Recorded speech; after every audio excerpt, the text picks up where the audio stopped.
नमस्कार मित्रांनो, आपण पाहताय कार्तिक कृषी फार्म, मुक्काम पोस्ट मडेवडगाव, तालुका श्रीगोंदा, जिल्हा अहमदनगर।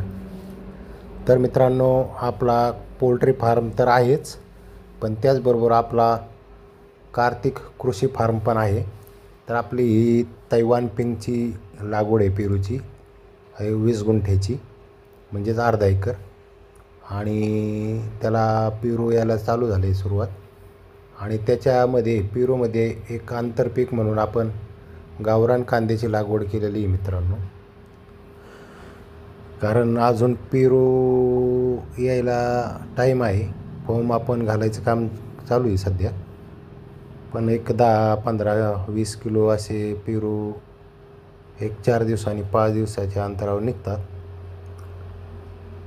त्यामुळं आणि झाडं पण अजून बारीकच आहेत, लहान झाड आहे। त्याच्यामुळं म्हणलं चला एखादं पीक निघून जाईल, त्याच्यामुळं आपण कांद्याची लागवड केलेली आहे मित्रांनो यामध्ये आंतरपीक म्हणून। पण तो जो सारा पाडला आहे तो जरा ट्रॅक्टरने मोठाच पाडला आहे मित्रांनो। मोठ्या ट्रॅक्टरने सारा पाडल्यामुळं जवळजवळ 7 फुटाचा सारा पडला आहे तो। आणि आंतरपीक म्हणून पेरू घेतले। बरेच जण म्हणत होते घेऊ नका, पेरूला ते सोयीचं नाही ठरणार।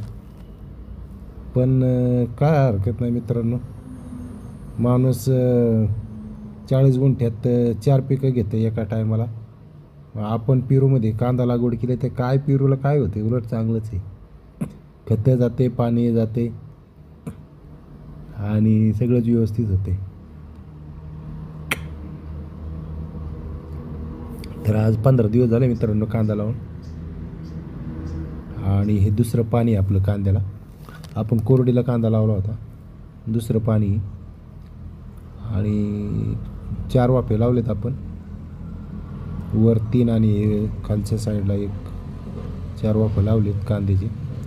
अजून एक वाफा शिल्लक आहे, तर त्यावेळेस रोप संपलं होतं। तर आज पावणे कुंट रोप आणायचे, उद्याच्याला त्या राहिलेल्या वाफेमध्ये आपलं कांदा लागवड करून टाकायची मित्रांनो। तर कसा आहे पेरू आणि कांदा लागवड, कमेंट करून सांगा मित्रांनो। पाणी चालू आहे कांद्याला, आपलं बोरिंगचं पाणी, पाण्याचं काही टेन्शन नाही, भरपूर पाणी राहते मित्रांनो आपल्याला। तर चला असेच नवनवीन व्हिडिओ पाहण्यासाठी आपल्या कार्तिक पोल्ट्री फार्म या यूट्यूब चॅनलला लाईक करा, शेअर करा, सबस्क्राईब करा। धन्यवाद।